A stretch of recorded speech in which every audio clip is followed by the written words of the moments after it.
عناصر جمعية أولمبي شلف.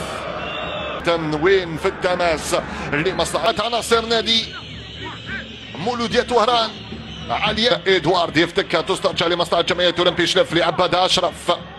عبأت النقلة لصدحين على الرواق الأيمن. حاليا يحاول يبحث عن التقدم بفضل لعب الكرة اللي بالخيطر. التوزيع والتغطية والإبعاد من علي من جوبا عقيب. مجادل لأشرف. أشرف يبحث عن التقدم. أشرف طويلة سريعة من هناك لفضال. فضال يحاول داخل منطقة الجزاء بكرة محاولة سريعة سريعة خطيرة خطيرة. التأديب والتسديد والسلام. العودة لجوبا عقيب. جوبا على الرواق الأيمن سريعة خطيرة لعليان ولمصلحة جوبا يبحث عن الدخول والتوغل لكن التغطية والكرة افتقت وانطلاقا من بالعلام.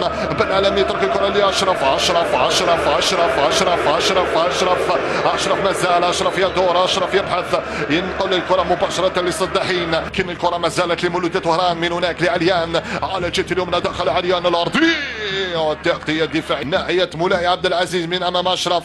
مولاي وأشرف يتفوق أشرف على مولاي عبد العزيز والكرة من هناك سريعة لمصلحة لمسة لبالخيثر وصلت لبن حكيم سريعة سريعة خطيرة خطيرة والتغطية من أشرف. لكن الشوط الأول انتهى بتفوق عناصر الجمعية بهدف نظيف حميلة توقيع الصدح. كرة طويلة في الأمام.